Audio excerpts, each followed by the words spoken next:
कहीं हम सपना तो नहीं देख रहे? नहीं चंद्रकांता, ये सब हकीकत है, सच है।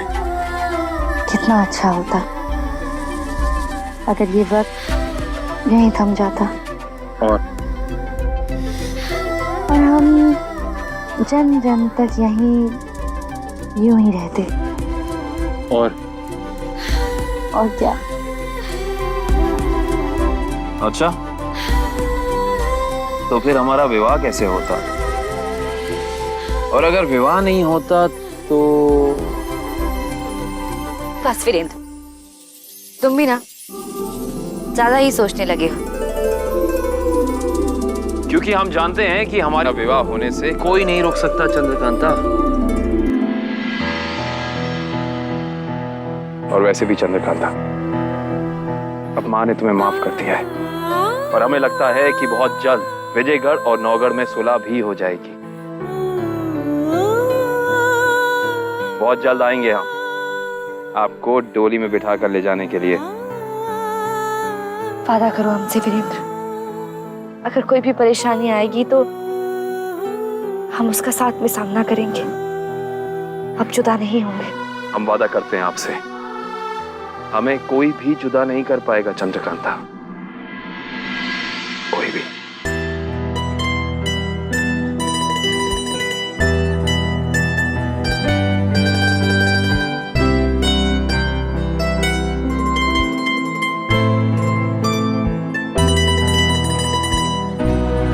चलें, सब तुम्हारा इंतजार कर रहे होंगे।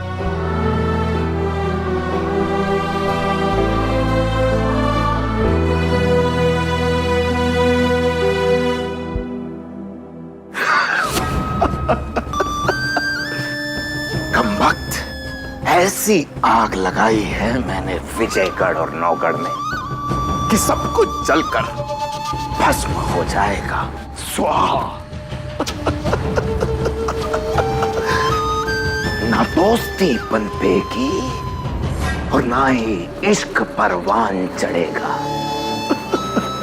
वल्लाह। राजकुमारी जी, आप हमारी हैं और हमारी ही रहेंगी। और आपके और मेरे बीच में अगर कोई भी आएगा तो वो मौत के घाट उतरेगा। क्रूर।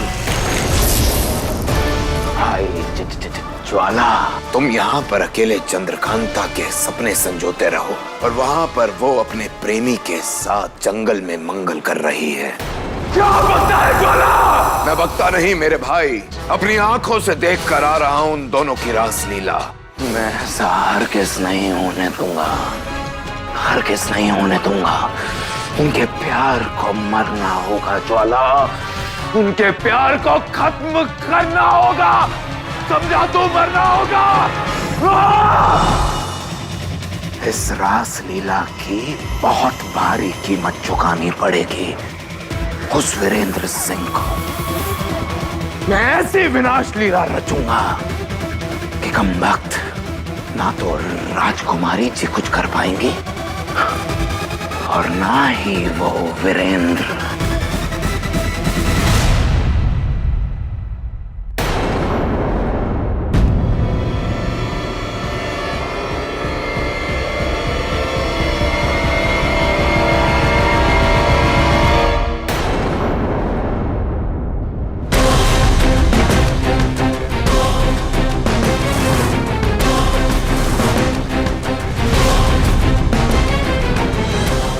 जल्दबाजी में दिख रहे हो वीरेंद्र सिंह। यात्रा कहीं तुम्हारी अंतिम यात्रा न बन जाए। ये क्या कह रहे हैं आप? राजकुमारी जी, आप इस कमबख्त की असलियत नहीं जानती हैं अभी। बेहतर यह होगा कि आप बीच में ना ही आए। क्रूर सिंह, अपनी ये तलवार वीरेंद्र से हटाओ अभी।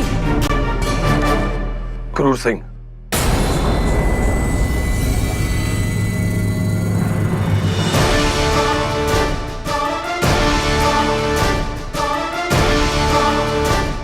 पिताजी, पिताजी, ये क्रूर सिंह। हम सब जानते हैं चंद्रकांता, सब पता है हमें।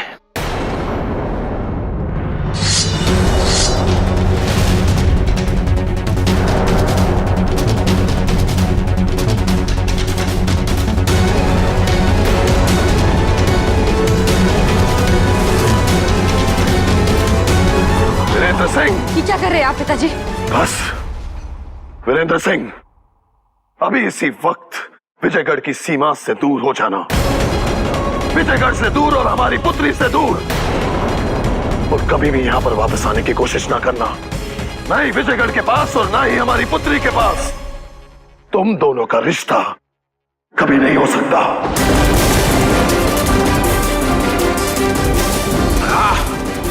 ये क्या कह रहे हैं आप? क्या हुआ ऐसा? इतना अनजान बनने की कोशिश मत करो वीरेंद्र सिंह। क्रूर सिंह जी। महाराज,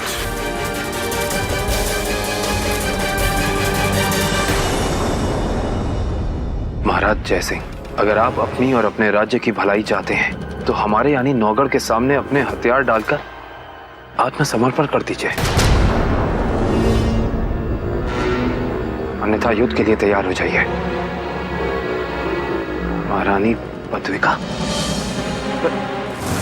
अब समझ में आया वीरेंद्र सिंह, ये तुम्हारी मां ने लिखा है, महारानी पद्विका ने। नहीं पिताजी, ऐसा नहीं हो सकता,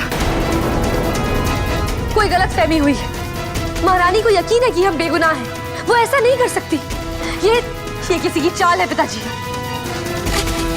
ये क्रूर सिंह की चाल। नहीं चंद्रकांता, तुम जानना चाहती थी ना हमारे निर्णय बदलने का कारण? तो वो कारण यही है, आपकी मां और हमारी महारानी रत्नगर्भा को मारने के लिए जो जयादित्य यहां पर आया था, जानती हो उसे किसने भेजा था? इस वीरेंद्र सिंह की मां ने, महारानी पद्विका ने।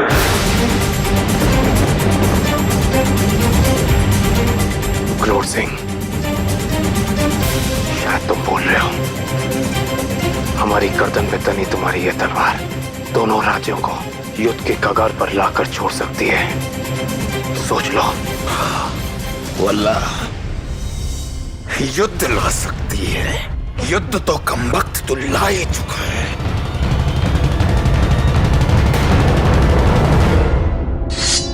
चंद्रकांता। क्रूर सिंह, वीरेंद्र की गर्दन से तलवार हटाओ, चंद्रकांता। वरना जितने जख्म तुम वहां दोगे उतना खून यहां बहेगा। राजकुमारी जी, ये क्या कर रही हैं आप? इस कमबख्त के लिए आप ये सब कुछ कर रही हैं? चंद्रकांता, हट मत करो। नहीं, नहीं पिताजी, पहले आप वीरेंद्र को जाने दीजिए। चंद्रकांता, हमें कुछ नहीं कर सकते ये लोग, आप ऐसा मत कीजिए। हम जानते हैं ये सब कुछ क्रूर सिंह का किया धरा है। महाराज देख रहे हैं, इस कमबख्त के लिए हम पर आरोप लगा रही हैं, जिसे सारा जीवन विजयगढ़ की सुरक्षा के लिए लगा दिया। हमने तो महारानी रत्नगर्भा की जान बचाई है, नहीं तो ये कमबख्त के भाई की बदौलत महारानी तो स्वर्ण पदार्थ जाती। क्या कह रही है आप? लीजिए।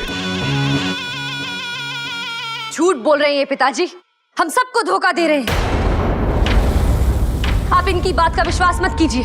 हम नहीं जानते इनका असली मकसद क्या है, पर हम ये जरूर जानते हैं कि वीरेंद्र को फंसाने की इनकी ये गहरी चाल है। चाल तो रानी पद्विका ने चली है हमारे साथ।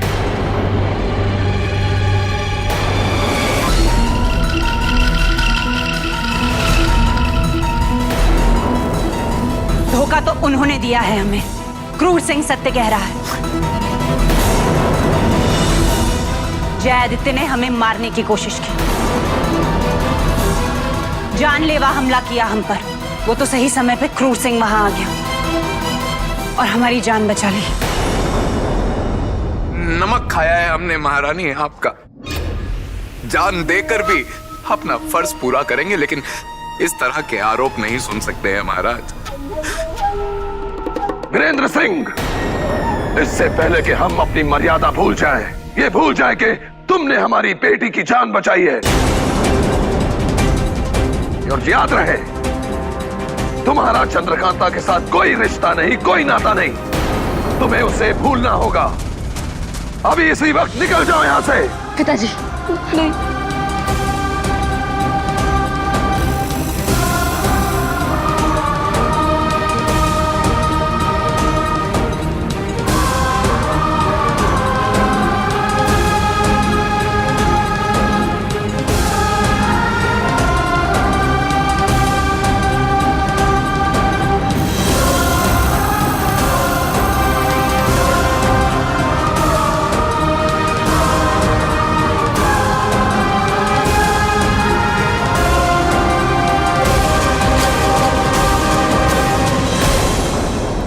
बड़ा मूर्ख था मैं, जो तिलिस्म की बात को काल्पनिक समझ रहा था।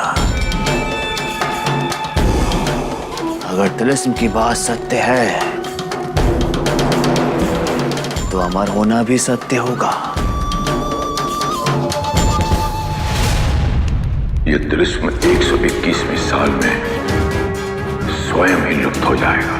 हम इसे ऐसे ही भंग नहीं होने देंगे पट जगन्नाथ। और इसी साल मैं इसे हासिल कर अजर अमर सर्वशक्तिमान हो जाऊंगा। उस तिलिस्म पर अगर किसी का हक होगा तो वो सिर्फ मेरा होगा। बस एक बार तिलिस्म की मायावी शक्तियां मेरी मुट्ठी में आ जाए, फिर चंद्रकांता को मुझसे कोई भी नहीं छीन सकता। महाराज मारीच भी नहीं।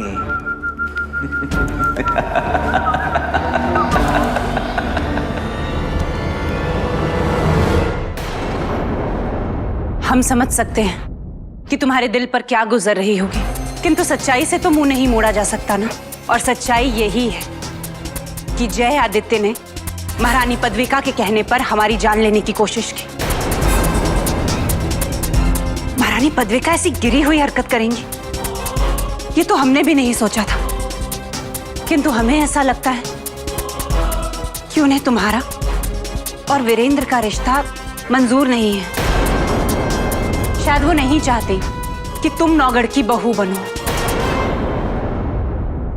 इसलिए एक मां होने के नाते और ये सारे हालात देखने के नाते हमें ऐसा लगता है कि तुम्हें वीरेंद्र को भूल जाना चाहिए। इसी में सबकी भलाई है।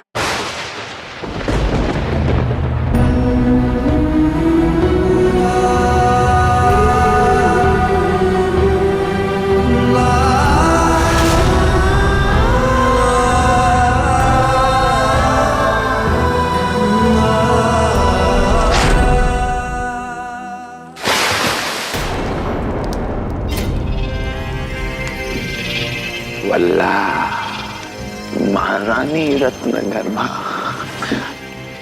कोई तकलीफ तो नहीं है ना आपको हमारे महल में?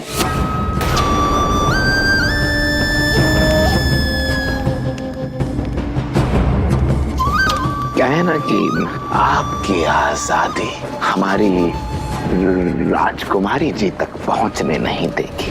हाँ, नहीं समझी? हम समझाते हैं। क्या है ना महारानी, हम ना राजकुमारी जी से बेहद, छोड़िए, हम आप बस एक काम कीजिए, आप हमें अपने होने वाले दामाद को आशीर्वाद दीजिए। दीजिए। क्रूर सिंह, चंद्रकांता तुम्हारी कभी नहीं हो सकती। आप हमें आशीर्वाद नहीं देंगे। महारानी, बचपन से प्यार किया है आपकी बेटी को।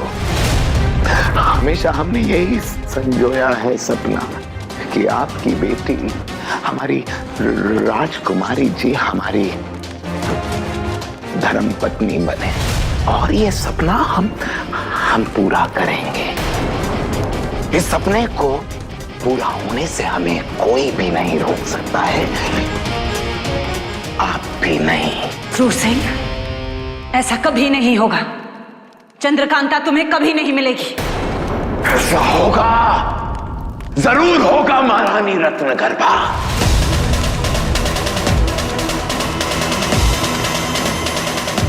पर सवाल ये उठता है महारानी की, राजकुमारी जी को मनाएगा कौन? कौन? वल्ला आप मनाएंगे और इसकी शुरुआत हो भी चुकी है। जानना चाहेंगे कैसे? क्या है ना कि हमने अपने एक यार को रत्नगर्भा बनाकर राजकुमारी जी के पास भेज दिया है, और हमें पूरा यकीन है कि राजकुमारी जी अपनी मां की बात बिल्कुल नहीं टालेंगी। युवराज वीरेंद्र के होते हुए ऐसा कभी नहीं होगा क्रूर सिंह। ऐसा होगा, बिल्कुल होगा, और ये होने से हमें कोई भी नहीं रोक सकता है महारानी। क्योंकि चंद्रकांता तक पहुंचने के हमने वीरेंद्र के सारे रास्ते रोक दिए हैं।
देखा वीरेंद्र, हमारी अच्छाई का कैसा सिला दिया है विजयगढ़ ने। पहले तो षड्यंत्र रचकर तुम्हारे पिताजी की हत्या कर दी,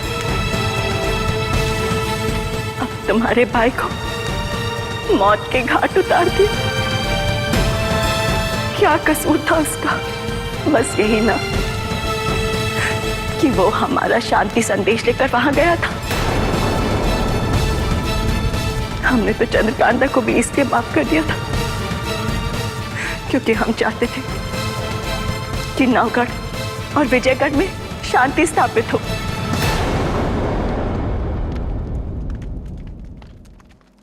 लेकिन अब शांति नहीं, रण होगा।